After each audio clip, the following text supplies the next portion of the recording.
नमस्कार दोस्तों, welcome back to my channel. दोस्तों, होलिका दहन का पर्व इस बार 13 मार्च दिन गुरुवार को मनाया जाएगा।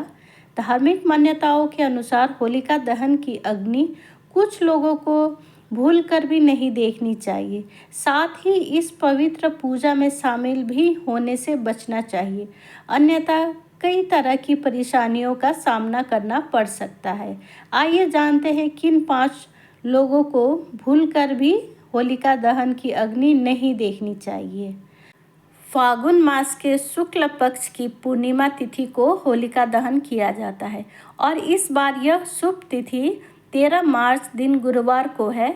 हिंदू धर्म में होलिका दहन को बुराई पर अच्छाई की जीत का प्रतीक माना जाता है और इस पर्व का उल्लास भारत में ही नहीं बल्कि दुनिया भर में देखने को मिलता है।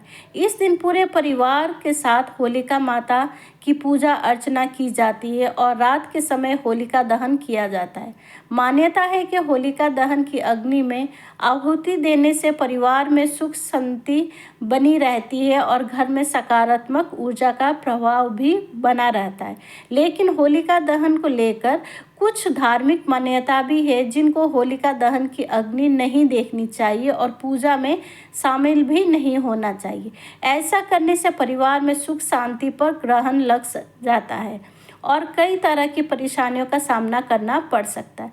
आइए जानते हैं किन लोगों को भूलकर भी होलिका दहन की अग्नि नहीं देखनी चाहिए। नवविवाहित दुल्हन ना देखे होलिका दहन।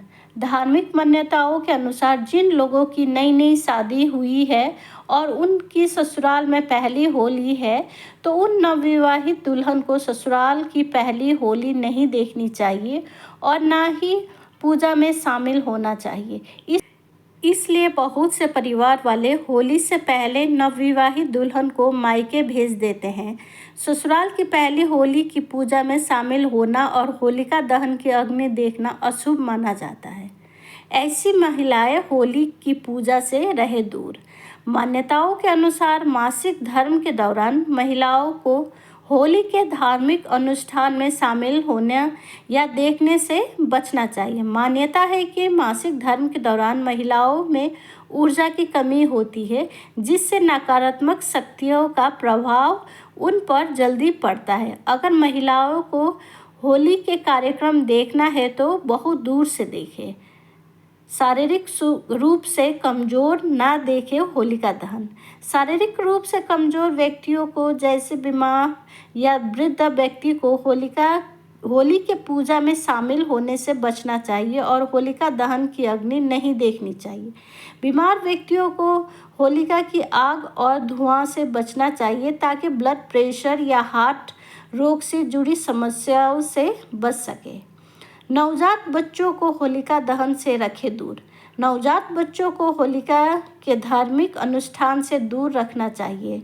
मान्यता है कि होली की जगह पूजा होती है, वहाँ नकारात्मक शक्तियाँ ज़्यादा सक्रिय भूमिका में रहती है, इसलिए इन जगहों पर बच्चों को लेकर ना जाए।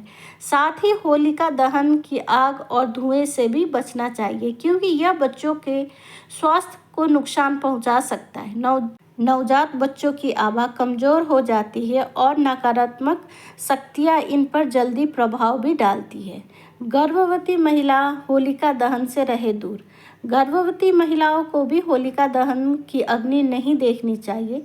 ऐसा करने से गर्भ में पल रहे बच्चे पर नकारात्मक प्रभाव पड़ता है और स्वास्थ्य संबंधी समस्याएं भी हो सकती है। साथ ही यह भी कहा जाता है कि जिनकी केवल एक ही संतान हो, उनको होलिका दहन की अग्नि नहीं जलानी चाहिए और होलिका दहन नहीं देखना चाहिए। अगर आज का वीडियो आपको अच्छा लगा तो प्लीज़ लाइक, शेयर और कमेंट कीजिएगा और मेरे चैनल को बेल आइकन के साथ सब्सक्राइब कीजिएगा, ताकि जो भी मैं वीडियो अपलोड करूं उसका नोटिफिकेशन सबसे पहले आपके पास आए और ऐसे ही हमारी मुलाकात होती रहे। धन्यवाद दोस्तों। होलिका दहन की हार्दिक शुभकामना। हैप्पी होली।